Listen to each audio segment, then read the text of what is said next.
Meanwhile, in Africa. This Saturday, Bindu and Sawadi and Eric and Bahati and myself went to Luhonga, and something very, very beautiful happened. I must take you back to March this year when I sat with the church leaders in Luhonga. We sat at the care point, and the kids were playing in the background, and the care workers were washing the children, and others were busy cooking.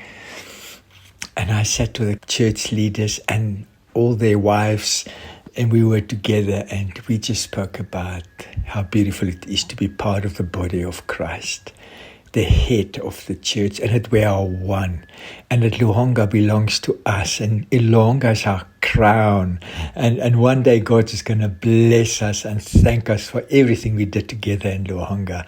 And we spoke what it means to reach out to the most vulnerable. And then one young man stood up and he said, I was an orphan when you guys came here the first time, and now he's the church leader. Isn't that incredible? There he sat with us. But then he said, I'm asking officially, can you come and teach us one day? Just let's talk about God and the Bible. And I asked the question, how many of the guys and the ladies there have received any formal training?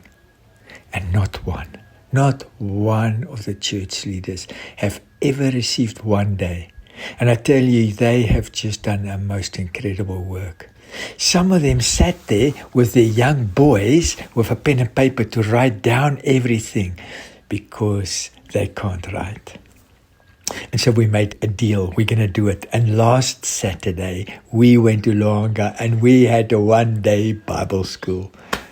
Oh, the privilege it was for me to sit with these amazing men and women who understand God in a Hebrew way, in a picture way, in a practical way that blew my mind. How I, in turn, with Eric, share with them the golden thread from Genesis to Revelation of Jesus, the Trinity, the preciousness of the church as the body, and how God has chosen us, how He made a plan right from the beginning.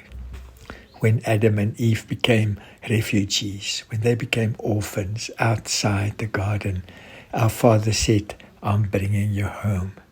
Saturday, we sat there and we would share for about 20 minutes and then we'll break up in groups.